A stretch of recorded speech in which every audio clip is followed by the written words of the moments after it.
Hello, Taurus, Sun, Moon, Rising, and Venus signs. Kamusta kayo? Sana po ay nasa mabuti kayong kalagayan. Welcome back po sa Star Tarot at kung bago kayo rito, welcome din po kayo. Please subscribe, like, share my videos, and leave me a comment kung nakaresonate kayo.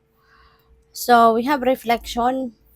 Reflection reveals who you are. Ayan. So, maaring ito yung kailangan na gawin ni Taurus, no? Yung mag-reflect. Kasi there are so much power talaga, no, in reflection. Kasi dito mo mas nakikilala yung sarili mo, dito mo mas napapakinggan yung soul mo, yung ano mo, yung intuition mo, yung ganun. Kaya there is so much power in reflection. So, maaaring matagal na ninyo hindi nagagawa yan or hindi pa ninyo yan ever nagagawa. Kaya it's about time na para subukan mo yan, mag-reflection ka. No? Magmuni-muni ka. Spend time alone by yourself. Mag-solitude ka muna. Okay? We have home, appreciate comfort and sense of belonging. Napakaganda naman.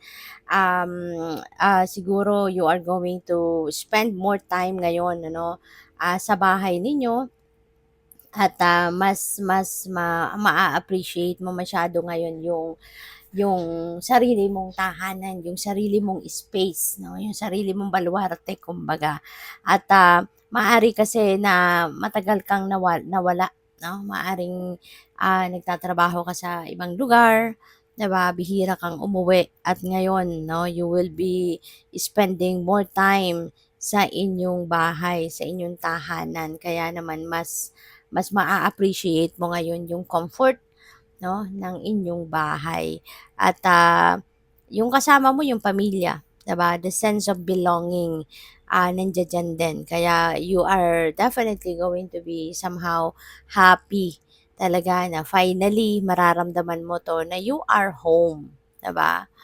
So we have an alignment. Ayan, you can do hard things. Ayan, sabi dito. So feeling ko dito, Taurus, yung ano, yung mga pangyayari sa buhay mo sa ngayon, maaring naka-align doon sa goals mo, naka-align sa values mo, naka-align doon sa mga pangarap mo, mga ganon, ano? Kaya mararamdaman mo na parang things are falling into its right places, 'di ba? Kasi kumbaga nasa tamang lugar ka sa tamang pagkakataon, sa tamang panahon, no? Kaya you can do anything. Kasi 'di ba, when something is right, 'di ba? Yung conditions around you is perfect. Tapos yung pakiramdam mo, 'di ba? Saktong-sakto na nandiyan yung drive, nandiyan yung determination, nandiyan yung kagustuhan mo na gawin, no? Yung mga pinaplano mo sa buhay, tapos nakikita mo na yung paligid mo supportive of you, no? Sa kung anong plano mo ay talagang, 'di ba, magagawa mo talaga ang kahit anuman, no? So we have sneaky person, mag-iingat ka sa mga taong ganito. A person with a questionable moral compass. Kasi walang magandang gagawin nito. Pwedeng ano to, yung may pagka-traidor ba? No? Kaya ingat ka sa mga gagawin mo sa ngayon. Make sure na huwag ka masyadong magbibigay ng 100% na tiwala, no, sa mga tao. Ah, at lalong-lalo na kung kunyari may mga importante kang gagawin, may mga importante kang transactions, pakikipag-usap with other people, face-to-face man yan or telepono, 'di ba? Regardless, basta meron kayong mga pakikipag-usap, make sure ano na maging mapagmatyag ka sa paligid, na make sure na talagang i-ensure mo na kayo lang talaga ang magkakarinigan, 'di ba? At walang mga ibang tao tulad nito, no, na baka merong sneaky person diyan na mag-eavesdrop, yung gano'n. So, ingat kayo diyan, okay? Kasi di mo alam kung anong mga plano ng mga ganitong klaseng tao. Baka uunahan ka sa mga plano mo, 'di ba? Or pupuwedeng sisirain yung plano mo, yung mga gano'n ba. Kaya marami na ngayon ang mga taong hindi puwedeng pagkatiwalaan kaya dapat lagi tayong maingat, lagi tayong vigilant, no? So, what else? We have loyal friend, a wise and supportive person. Ayan. So, maaari ngayon, magkakaroon ka ng isang bagong kaibigan. No? At ang kaibigan na to is a very loyal friend or will become a very loyal friend to you. Swerte, no? Kasi bihira ng ganito eh. Bihira na makahanap ka ng loyal at mapagkakatiwalaan na kaibigan. 'Di ba? Maraming kaibigan, naka-label na kaibigan pero hindi naman totoong kaibigan, 'di ba? Kaya magkaroon ka ng isang loyal, supportive and encouraging friend, swerte mo na 'yon, no? Blessing na 'yon sa iyo. So we have test. Ayan, look for a divine test. Kasi po pwedeng merong mga pagsubok, sa inyo sa ngayon. Po pwedeng mga ano yan, test of faith, 'di ba? O puwedeng merong mga pagsubok dito susubukan ka ng divine kung gaano ka katatag, gaano ka katibay, 'di ba? Gaano ka ka-faithful, mga gano'n. Kaya po puwedeng may mga pangyayaring, may encounter mong gano'ng sitwasyon. We have, in the distance, ayan, exciting ito, maganda 'to.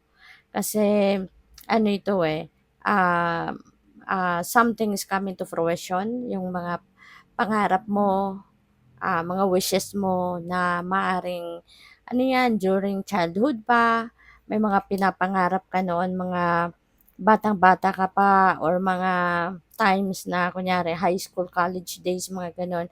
Siguro meron kayong mga pangarap noon na ngayon lang maisa sa katuparan. Ngayon mo lang makikita 'no, na magka-come to fruition na. Dreams, your childhood dreams kumbaga is coming true, sa ngayon. Kaya this is very exciting. You have creativity, use your imagination.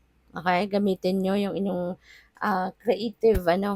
creative mind sa ngayon, 'di ba? Maaari kasi na merong opportunity na dadating sa'yo sa ngayon wherein puwedeng ma-practice mo na or magamit mo na, 'di ba? Kung ano man yung mga ano ninyo, mga ah, creative or mga artistic, touch kumbaga 'no, na meron kayo. So, gamitin ninyo 'yan, i-practice ninyo 'yan sa ngayon. We have plot twist, may unexpected development. Pupuwedeng meron ditong biglang yung parang magkakaroon ng detour, gano'n. Kasi merong pupuwedeng bagong opportunity na dadating na siguro masasabi mong ano 'to, once in a lifetime kumbaga. Kaya mapipilitan ka na ito muna yung kunin mo, ito muna yung i-take advantage mo. Kasi, pupuwedeng alam mo 'yun, kung ano man yung sana'y plinano mo na maaaring handa ka ng simulan, handa ka ng gawin, maaaring ano, puwede mo pa yung isantabi, pupuwede mo muna 'yun, i-set aside sa ngayon, pupuwede mo pa siyang magawa in other occasions. Pero maaaring ito, parang this is, once in a lifetime opportunity kaya pupuwedeng ito muna yung kukunin mo, ito muna yung aasikasuhin mo. So, we have love and true feelings. Pupuwedeng meron ditong confession, para sa iba sa inyo siguro na pupuwedeng, baka meron kayong, natitipuhan, 'di ba, na tao. Lalong-lalo na 'no, kung wala ka namang ano pa, wala kang jowa. So, pupuwedeng ngayon, pupuwedeng mag-confess ka na. Pupuwedeng manliligaw ka na, gano'n or mag-e-express ka na ng pagmamahal mo or ng romantic interest mo 'no, sa kung sino man ngayon at magpapakita ka or ipaparamdam mo sa kanya yung totoo mong nararamdaman, 'di ba? So, good luck. Thank you for watching. Love and light. Namaste.